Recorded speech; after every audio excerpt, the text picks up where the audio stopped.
रहता है हीरालाल, जो काफी बीमार है और पत्नी का भी देहांत काफी वर्ष पहले ही हो चुका था।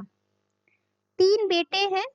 हीरालाल की स्थिति दिन ब दिन खराब होती जा रही थी। उन्हें लगने लगा कि अब वह बच नहीं पाएगा। एक दिन उन्होंने तीनों बेटों को इकट्ठा होने के लिए कहा, लेकिन उस दिन उनकी तबीयत इतनी खराब हो चुकी थी कि उनसे एक शब्द भी बोला नहीं जा रहा था। किसी तरह उन्होंने इशारों में अपने बच्चे को कहा, पेन और पेपर ला कर देने को। लीजिए पिताजी।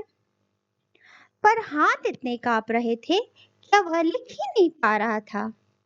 किसी तरह उन्होंने एक शब्द लिखा और वहां ही दम तोड़ दिया।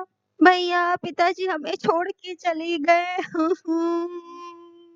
अरे सोहन, देखना तो पिताजी ने पेपर में क्या लिखा था। भैया, आम लिखा है। शायद पिताजी को अंतिम समय में आम खाने की इच्छा हुई होगी। हमें पिताजी की अंतिम इच्छा पूरी करनी चाहिए। जब पिताजी का 12वां हुआ तो तीनों बेटों ने सभी को आम खिलाया। क्या हुआ जी? क्या बोलूं, बहुत परेशान हूँ। व्यापार में काफी नुकसान हो गया है। बहुत लोगों से कर्ज भी लिया हुआ हूँ। समझ में नहीं आ रहा है कहाँ से उन लोगों को पैसे दूं। पिताजी ने जो जमीन छोड़ी है, क्यों ना उसे हम बेच दें? पैसे मिल जाएंगे। हाँ, तुमने ठीक बोला। मैं आज ही बड़े भैया से बात करता हूँ। तीनों भाई ने मिलकर सलाह की और वे लोग जमीन बेचने के लिए तैयार हो गए। फिर उन लोगों ने एक बिल्डर को अच्छे दाम में जमीन बेच दिया। उस बिल्डर ने वहां बिल्डिंग बनाना का काम शुरू कर दिया। सारे पेड़ कटवा दिए।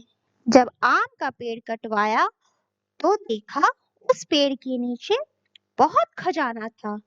बहुत सारे हीरे मोती थे। यह देखकर बिल्डर खुशी से झूम उठा। जितने में उसने जमीन खरीदा था, उससे भी दुगना वहां खजाना था। जब यह बात उन भाइयों को पता लगा तो उनके तो होश ही उड़ गए। उन भाइयों ने केस मुकदमा किया ताकि उन्हें जमीन मिल जाए, पर कुछ हासिल नहीं हुआ।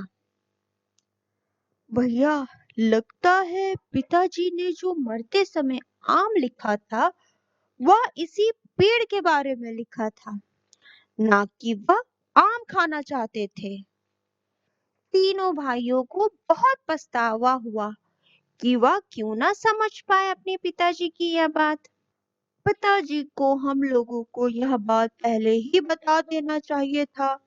इस पेड़ के बारे में हम लोग कितनी बार वहां आम तोड़ने गए, पर हमें पता ही नहीं चला वहां इतने खजाने होंगे।